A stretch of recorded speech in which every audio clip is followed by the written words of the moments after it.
Hello student, I am MK Jha from APS.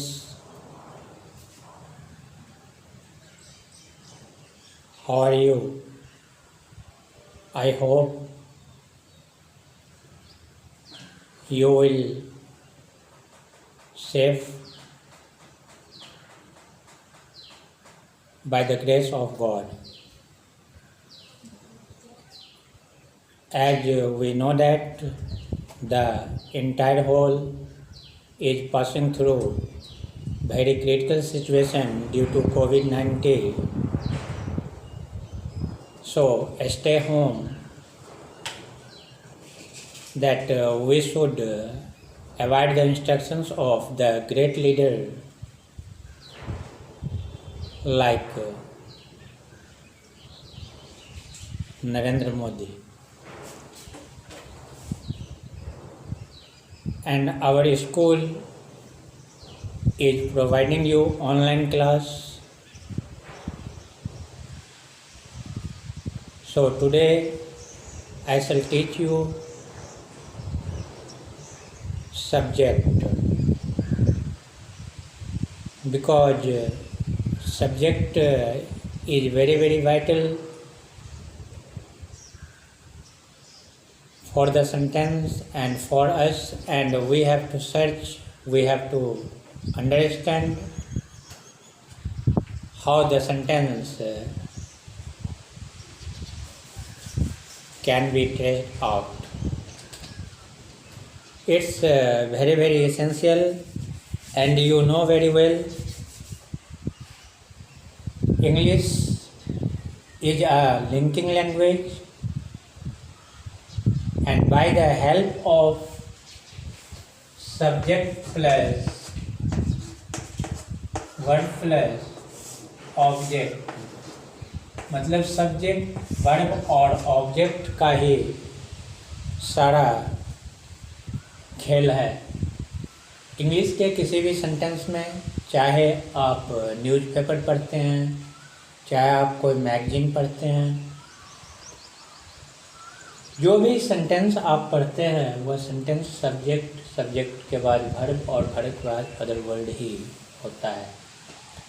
So in that circumstances and in this situation, firstly we have to understand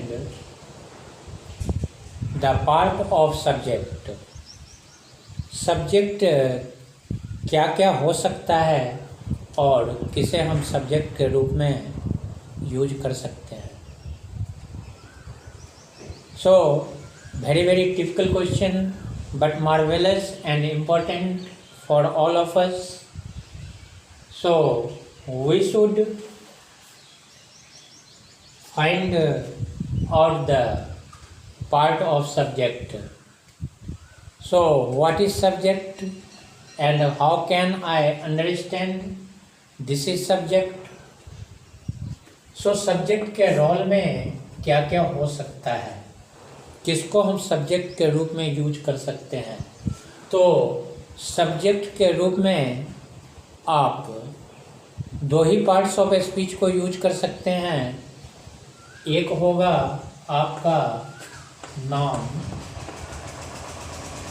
और दूसरा होगा pronoun.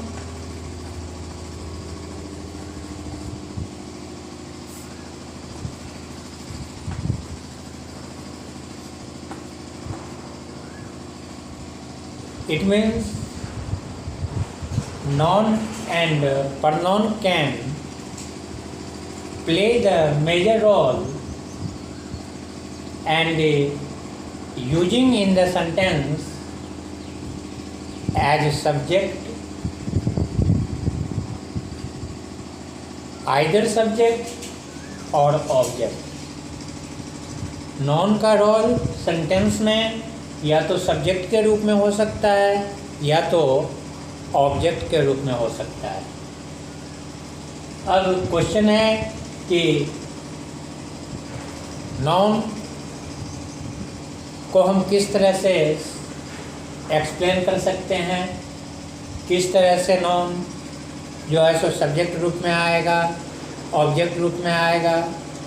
It can play the role of subject and object. Just like through example, we try to understand the subjective part, just like I write the example, and through example we try to understand. Just like example, I read a book. When we are in subject part, subject के कितने role हो सकते हैं? Subject के role में कौन कौन हो सकते हैं? दुनिया का या तो कोई नॉन होगा या तो प्रोनाउन होगा सब्जेक्ट के रोल में। तीसरा कुछ हो ही नहीं सकता, तीसरा कुछ भी नहीं होगा। अब आइए, एक एग्जाम्पल हमने लिखा है, दिस इज द एग्जाम्पल। इस एग्जाम्पल में हम देखते हैं सेंटेंस हमारा आई से स्टार्ट हुआ, तो आई एक प्रोनाउन है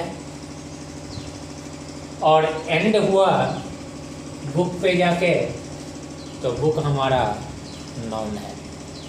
मार्क माय पॉइंट, सब्जेक्ट के रोल में नॉन प्रोनाउन होगा, नॉन का रोल ऑब्जेक्ट के रूप में भी हो सकता है। देखिए ये नॉन है कि नहीं, ये प्रोनाउन है कि नहीं, इसका रोल कहाँ है? सब्जेक्ट के रूप में। इसका रोल कहाँ है? ऑब्जेक्ट के रूप में। अब एक तो इससे क्लियर हो गया कि नॉन या तो सब्जेक्ट का रोल प्ले करेगा या तो ऑब्जेक्ट का रोल प्ले करेगा, और कोई भी रोल इनका नहीं होता है सेंटेंस में। दूसरा एक एग्जांपल लेते हैं,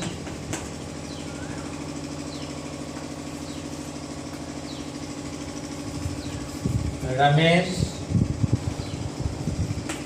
इज अ गुड बॉय।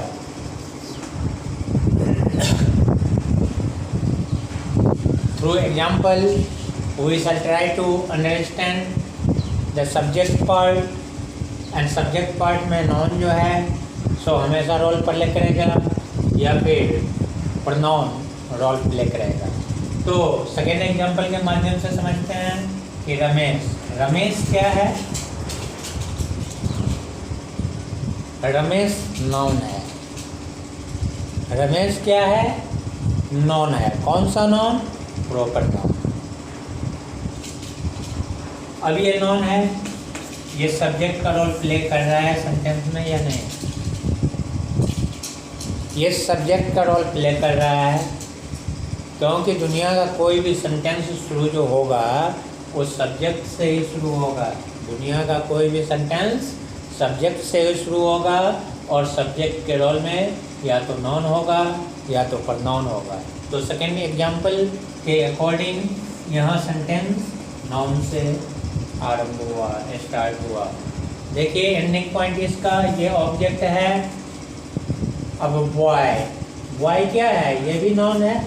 देखिए ऑब्जेक्ट के जगह पर ही नॉन आ रहा है या नहीं? सब्जेक्ट की जगह पे ही नॉन आ रहा है कि नहीं? बीच में नहीं आ रहा है। हम इस सेंटेंस को ऐसे नहीं लिख सकते कि Ramesh is a boy good, ऐसा नहीं लिख सकते।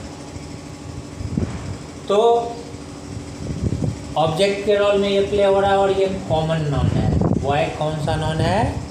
Common noun. और रमेश कौन सा नाउन है? Proper noun. बट प्लेस इनका कहाँ है? ये सब्जेक्ट के रोल में है, ये ऑब्जेक्ट के रोल में है। तो कहने का मतलब ये था, आई मीन टू से, कि सब्जेक्ट के रोल में अगर नाउन होंगे तो कितने फॉर्म में और हो सकते हैं? तो इनका एक फॉर्म जीरंड हो सकता है। जीरंड मीन्स क्या होता है? Verb plus ING, verb plus ING. जैसे हमने कहा वॉक, हमने कहा read. Walk read, mark my point, verb है, इसमें आईएनजी ऐड करेंगे हम, तो ये क्या हो जाएगा, वॉकिंग। ये रीड है, इसमें आईएनजी ऐड करेंगे, ये क्या हो जाएगा, रीडिंग। अब ये वॉकिंग और reading can play the role of subject through example. देखते हैं कि किस तरह से ये सब्जेक्ट का रोल प्ले करता है।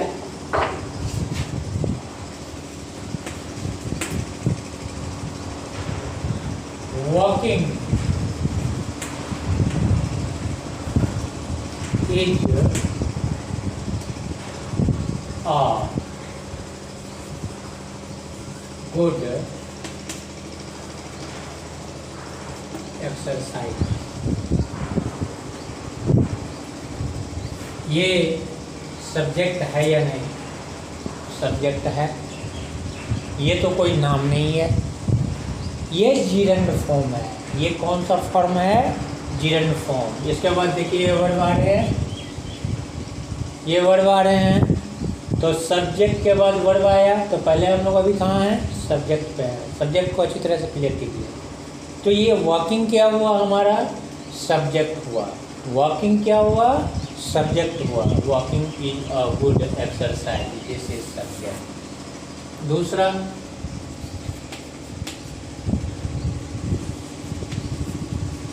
Reading is a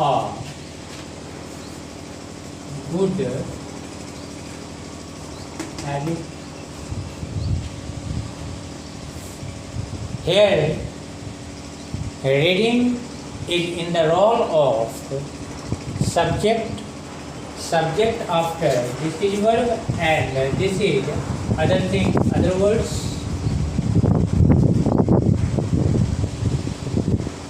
Okay,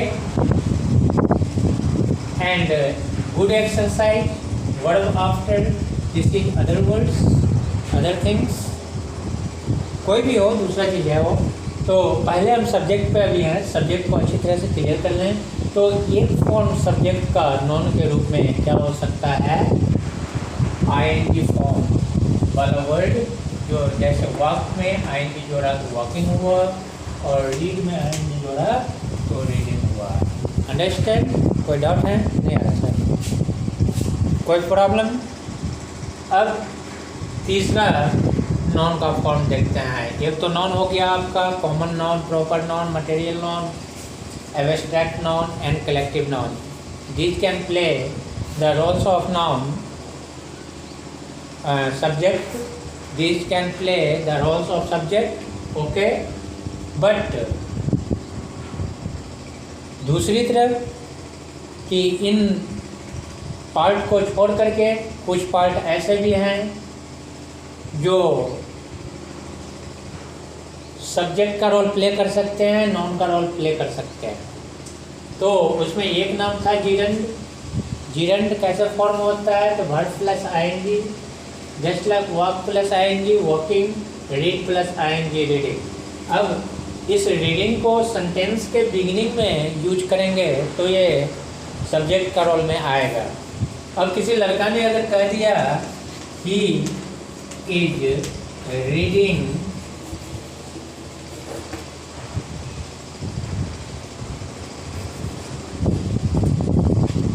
a book,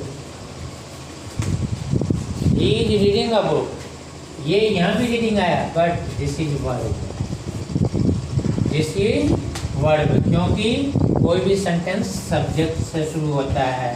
कोई भी सेंटेंस किससे शुरू होता है, सब्जेक्ट से शुरू होता है, और ये वर्ब इसलिए है कि इसके पहले हेल्पिंग वर्ब इज आया हुआ है। और हेल्पिंग वर्ब से ठीक पहले जो वर्ड आते हैं, that words are known as subject. Okay, तो एक रूल्स ये हो गई कि सब्जेक्ट जो है सो जिरंड से भी स्टार्ट होगा, और gerund is the form of noun, and whenever these kinds of words using in the sentence, I can tell the sentence is taken from gerund part and this is working as a subject in the sentence. Clear? अब एक दूसरा जो है so part देखते हैं कि noun का और कौन सा पार्ट हम सब्जेक्ट के रूप में यूज कर सकते हैं।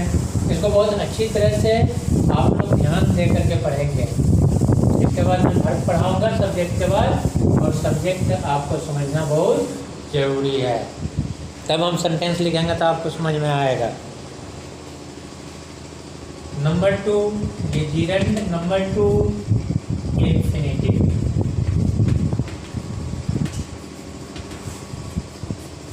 ये इन्फिनिटिव क्या होता है इसको समझना जरूरी है, इसको समझना बहुत ज़रूरी है। जब हम वर्ब में टू लगा करके सब्जेक्ट के रूप में यूज करते हैं या फिर ऑब्जेक्ट के रूप में यूज करते हैं तो वह नाउन होता है। जैसे हमने वॉक में आईएनजी जोड़ा, अब हमने वॉक में टू वॉक लिख दिया। क्या लिख दिया? To walk. To walk infinitive हुआ और यह नाउन का रोल प्ले करेगा। किसका रोल प्ले करेगा? नाउन का। Just like example, I want walk. हमने एक एग्जाम्पल लिखा, ये सेंटेंस बिल्कुल रॉन्ग है। आई वॉन्ट टू वॉक कभी नहीं होगा। हम इसको कैसे लिख सकते हैं? I want to walk.